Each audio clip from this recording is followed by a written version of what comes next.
Hey, and welcome to the channel where I talk everything D&D. My name's David, Evil Penguin, and today I want to talk about something that I personally find really exciting about the new cool rules is weapon mastery. I think this is a really great way to sort of make, each sort of character more unique according to the play style that you want to do with that character.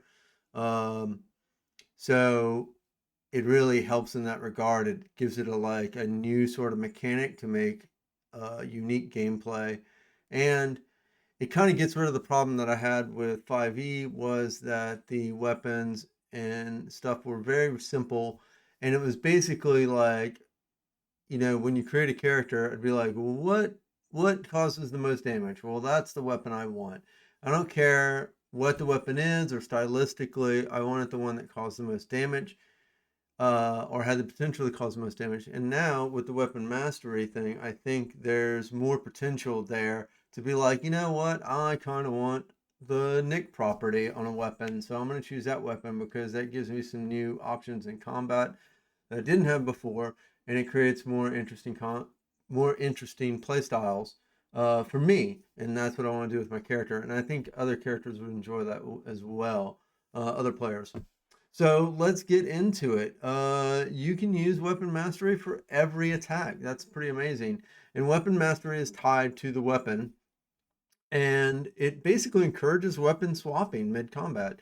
So if I have a weapon that has one property, I can use that to then set up my follow up with my next attack, and that's really nice. I think that's kind of cool.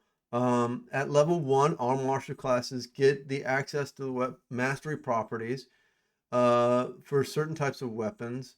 So barbarian gets simple and martial melee weapons, fighter simple and martial, paladin based on weapon proficiencies, simple and martial, ranger based on weapons proficiencies, simple and martial, and rogue based on weapon proficiencies, simple and martial, and weapons with finesse or light property. Now you notice like the spellcasters and stuff like that are not included there, and I think that's great because you know it gives they shouldn't be included, and it gives the character, the person playing that character, sort of a new opportunity to keep up with the spellcasters who are going to be like this super damage dealing, and they're going to have a lot more interesting options in 5e compared to a fighter who's going to be like, I roll to attack, I roll to hit, I roll to attack, and so I think this is going to be really interesting. um, Rogues, Rangers, and Paladins have access to only 2 master properties at any one time, but Barbarians and Fighters start with 2 to 3 properties, respectively, but eventually gain access to more mastery properties as they level up. So they can eventually kind of get all the master properties, uh, or most of them, which is really cool. So they could be like, all right, my Barbarian, I want to cleave first, and then I want to sap or slow my enemy, depending on the needs of what's going on. So let's talk about the different weapon masteries that I think are really cool. So cleave, if you hit a creature with a melee weapon attack, you can make a second attack against a creature within 5 feet that is also within your reach. When you hit with the second attack, you can roll your weapon's damage, but you don't add your ability modifier unless it's negative. Great. I mean, geez, great for a barbarian. And we can see sort of this thematically as a barbarian's like sweeping across an enemy, like a like just being surrounded by enemies and sweeping across them with a great axe. Really cool. Thematically, and I think that really sort of makes uh a lot of like it just makes it more fun, I think. Graves, if you miss a creature with your weapon, you deal damage equal to the ability modifier you use to make the roll. So you're going to do damage no matter what, um, which is great. I mean, it's not going to be a lot, but it's going to be something you're going to be contributing. You're not going to feel like I didn't do any damage if you were on a bad roll streak or something like that. Uh, Nick, you can make an additional attack against a target creature if your first attack was made while wielding 2 light weapons. So, I want to know kind of how Nick works. This isn't a bonus attack. Like, they've been very specific that this isn't like a bonus attack or anything. It kind of does sound like that, but uh and I'm not sure if you keep the bonus action still. I need to look that up. I think you do. Um this is pretty cool, I think, for like a thief or a dual wielding class. This would be pretty neat. It does give you some extra lethality to your attacks, which is great. Push, you can launch a creature you hit up to a large size 10 feet away from you. So that's pretty cool. That gives you like some mechanics to like push off a cliff or something like that, which is pretty cool. All like I feel like there's a big theme with all these weapon mastery things, and they all sort of make combat more thematic, right? And they don't really slow up combat necessarily. Um, Sap, an enemy you hit has disadvantage on the next attack roll before the start of the next turn. Great for supporting class characters.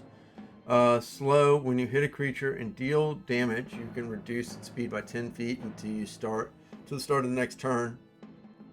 Also really good. And the example that they gave in the video, the main D&D video for this, was with a longbow. And you can imagine the length that, the range of a longbow, and you got creatures coming from far away, and you can really slow them up.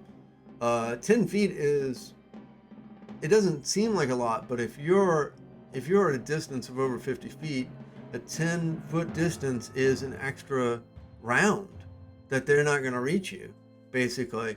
So you could potentially have another free round of attacks and really just kind of pelt away at them, which is huge. Topple, when you hit a creature, you can force it to make a Constitution saving throw or fall prone. The DC for this save is 8 plus the ability modifier used to make the attack plus your proficiency bonus. So, pretty good. You can knock a creature prone, stop them from moving. I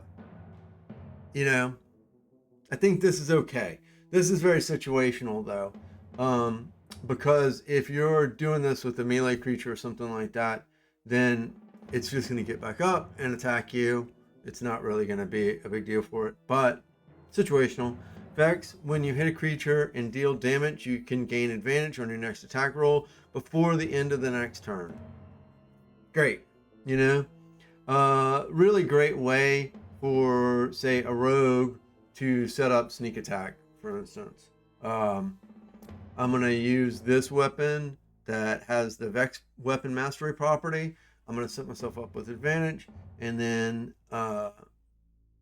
my next attack, I'll definitely have sneak attack. This is great. I like this in general. I think it's a really good addition. I know it play tested very well,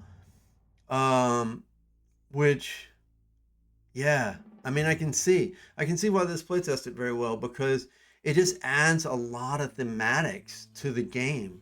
I had a player at my table who really sometimes would, and I appreciated this, they would change out their weapons quite frequently, just to make like sort of more thematic attacks. Like they'd be like, all right, I want to run toward them and then die, like roll across their back while trying to attack their, their right arm that they're wielding their sword with.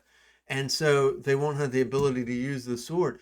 I'd be like, dude, that's awesome. That's really cool. And I can see the thematics of that. Now, it's a called shot, so you have to do that with a disadvantage. But, like, I really appreciate that. And I think that player would also really appreciate something like weapon mastery. So if you have those types of players at your table, I think this is great. I think this adds a lot to the martial classes, that they're going to make them much more interesting to play in combat, rather than hack slash, okay, I attack with my sword again, I attack with my sword again. Now it's like, okay, what do I want to do strategically here besides just attack? I can come up with some other strategic options, and I think that's great. And so, yeah, I'm looking forward to this change. So this change is A tier, S tier. If there's a tier of different changes for the new expansion, new addition to the core rules, I think this is it. So then we'll check this out. I'm excited to play it. We'll see how it goes. All right. Thank you for watching. If you can, like and subscribe. I'm a new channel I'm trying to start up, and keep it going. And I appreciate you watching. Thanks so much. Bye.